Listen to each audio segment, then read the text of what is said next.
my name is Liz and today we are going to kind of doing some adjustments on Chelsey. One is a lace front number and she's from the Sharpay collection. So Chelsey has a couple different collections, one of those being Sharpay, and this is Kelsey. She's free parting. So a lot of the Sharpays are T-parts. Now I love her coloring, so we'll start with that. So her coloring is like this brown mix, so it's a dark brown with some lighter brown. It is free parting, so that means that this whole part up here is lace space, which means I can change it. And I've worn her a couple times, but I think with the part, the lace front on her, I'm not fully vibing her. She's a lot of hair, so I was gonna do some adjustments here, some modifications, styling it to be a little bit more me so that I love her. So first up, what I'm gonna use, just like normal scissors. We have a thinning comb. To be honest, I need a new one of these. This one is not good. She's in rough condition. I didn't know you could take it apart. I just like took it apart and cleaned her out. But now I can't get it back. Maybe that will help. Some thinning shears. They look like this. And my heat comb. Now I've already got her on high. With any synthetic, you always want to do a pre-strand just to make sure. Some synthetic hair, did you just see that fly? I hate flies. Some synthetic hair, you're gonna see it again, I'm gonna have to kill it. Some synthetic hair is heat friendly, some is not. These are heat friendly, but you always want to do a test strand just in case. So first up, let's start with the hairline. Okay, so I got a big old pimple right there. As you can see, I've cut the lace really, really close to the edge. Last thing I'm gonna use is my little tweezers, and that is for plucking the part. I also grabbed these other really tiny scissors too. I haven't used these yet, so we're gonna see how that goes. I do like to preface this by the beginning, I am not a hairstylist. I'm not a hairdresser, I'm none of those things. I just love wigs, I just adore wigs, and I've been learning along the way. So I like to share my tips and tricks from people that also are learning along the way. So first thing I'm gonna do is work on where I want the part to be. So right now I have it kind of just where it was laying itself. So I'm going to do it so that she's a little bit more of a straight down part. In order to do that, I have to kind of just start to slowly pull out this line.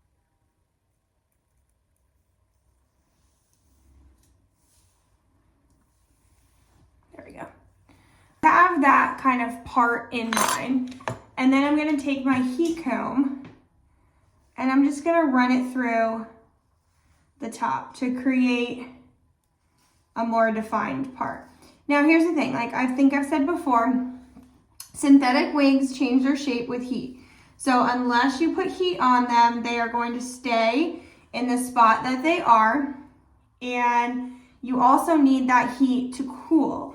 So you can't just curl it like normal hair. You have to let it cool where it's at, and then that's when it really holds the shape. So the heat changes it and the cool kind of solidifies it. So now I've got a little bit more of a defined part in there. And then next up, what I'm gonna do is I'm going to start to pluck. So how you're gonna do that, you're gonna take your tweezers and you're gonna go into the lace space where you wanna pluck. So like I want this hair gone, right? I wanna make sure there's like no hairs in that section. And in order to do that, I'm gonna start plucking it. So I take my tweezers and I just very gently pluck out the lace.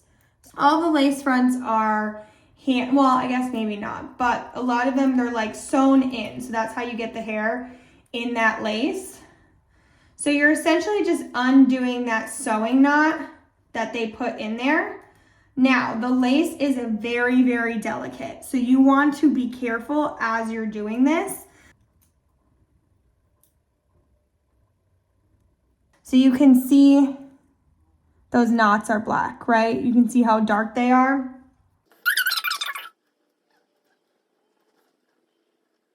I just worked on it for a little bit, and it is not perfect, but here's the great thing I feel like with wigs is that it doesn't It doesn't have to be perfect, right? Because your natural hairline isn't perfect anyway.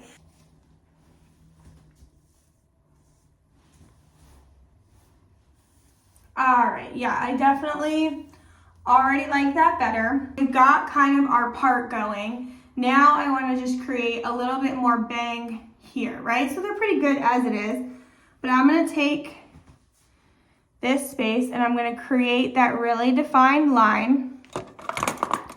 And then we're going to just use a clip and we're going to clip it back. This doesn't have to be great because you're just trying to get that line there. And then you're going to take about the same amount on the other side. You're just going to section off the hair like that to create your like little bit more bang. Then you're going to take it and do it really, really tight to the other side. And I'm going to use I got this tip from another wig gal I follow. Her name's Kaylee. So you're going to use your cheekbone as kind of like that edge. Now you can use one of two things. You can use your razor comb, which is just going to give you like a little bit more of like a non-perfect.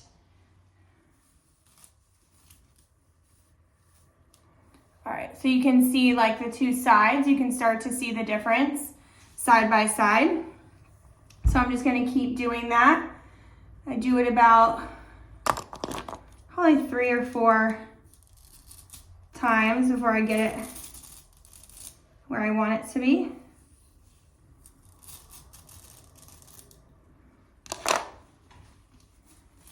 And when you use a synthetic wig and you do that, it's going to bunch up the hair a lot. So you just got to kind of brush it out. See how that creates like just a little bit more of a bang? So we're going to do that on the other side. So we're going to take our section out part. Same thing, use the cheekbone and then go down from there.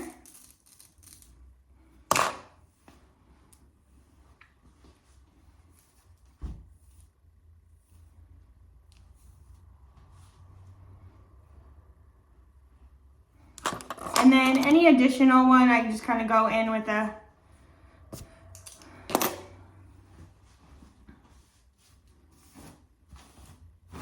so you start to see those like bigger curtain bangs happening, which I really prefer.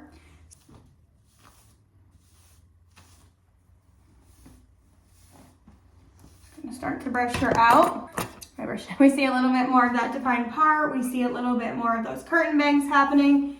And then she's just like a lot of hair in there. So I'm gonna thin her out just a little bit. I use my thinning shears to start. So I usually only work on thinning that bottom part first, just because if you mess up for any reason, it's underneath and you're not gonna notice it as much. So I usually take here, and I don't typically work like a little under midway down. And then you're just gonna pull out the majority of the hair. Because what this is doing is like cutting, but it's cutting it in like a uneven way. So it looks a little bit more natural, and I just pull the main chunks out first. And then I'm gonna do that. So typically when you get a wig, it's about 130 to 140% density. And I know I've read somewhere what our natural hair is, but it's much lower than that. So a lot of the times when people get wigs, they just feel like, oh my gosh, it is so much hair. And it is so much hair. So thinning it out a little bit can definitely help. And I only go from about the halfway mark. And we're just starting to really get rid of that too much density in this crown. And like I said, the thing I love the Sharpay collection, but for some reason, this one definitely did feel very dense on me. Now you're gonna take your brush and you're gonna run it through, because there's gonna be a lot of hair still in there. I'll show you how much hair I usually will take out of a crown. Some people take out a ton of hair.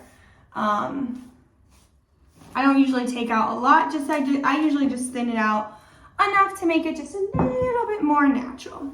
The other way you can do it is to take those thinning shears and you can thin out that way. It'll do a similar thing. I usually use these to get a little bit more precise in my thinning. And I do find it takes out a lot. So if I'm trying to do like face framing layers, that's definitely when I start to pull this thinning in. So I'm gonna take this, same thing I did with the bangs. All right, and then I'm gonna go through with my scissors and start just rounding out those face framing layers so that they blend. And this is all just been stuff I've learned from watching other people, but also just learning to do it myself. And I do, when I learn something with wigs, I do like one thing at a time because I have messed up a few wigs before. And maybe I'll show those at some point, the videos of that, because I think I got rid of the wigs I messed up. But I usually would just do like one thing at a time on a wig. So I like learned how to thin, learned how to use the heat comb first. Then I learned how to use the thinning shears. Then I started cutting, and then just so that if I messed up a little bit, I didn't like mess up the whole crown and I could try and fix it. So I would learn to do kind of one thing at a time. Also, this is below me just so you can see generally how much hair comes out when I do something like this. So you definitely want to do this in a space where you're not going to be worried about getting that hair everywhere. Now, the other thing that I will say about this crown is the lift up here isn't a ton. So what I'm gonna try to do is add some volume to that. And there's two different ways I usually do that. You can either use a blow dryer and you can blow dry it over, or you can use a blow dryer and do the trick that I'm gonna do. You just have to be careful with it. What I'm gonna do is tip our wig upside down, and we're going to actually heat the lace and heat it down like this. Now, the lace is very, very, very, very gentle and sensitive. It's very fine, so you have to be gentle. So what you're gonna wanna do is put it on like medium setting, and you're just gonna hit it. You're gonna hit it for about 10 seconds at a time. If you do it too much, you will burn the lace. You'll burn a hole in the lace, and you don't wanna do that. So I've just got it upside down. Hit it again.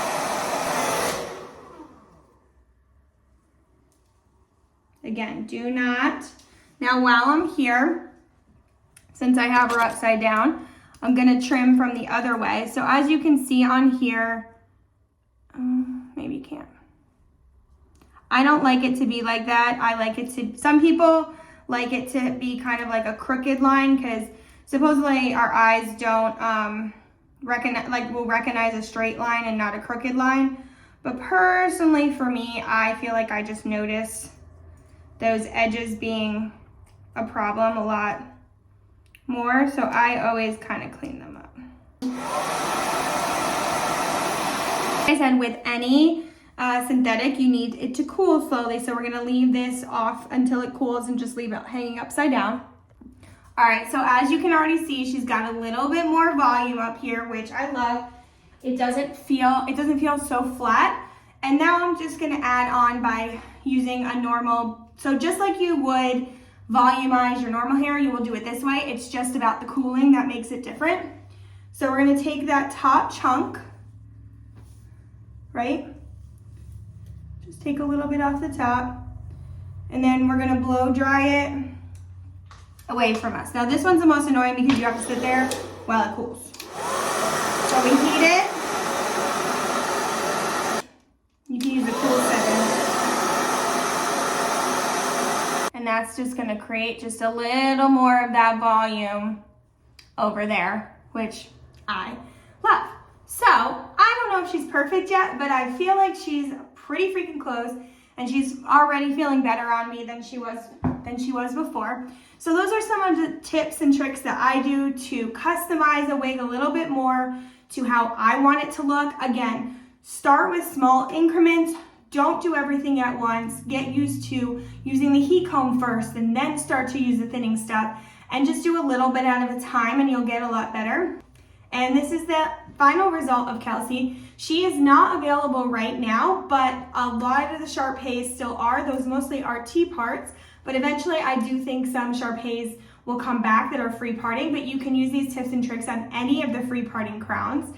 I hope this was helpful. Always let me know if you have any questions. Okay, lady, bye.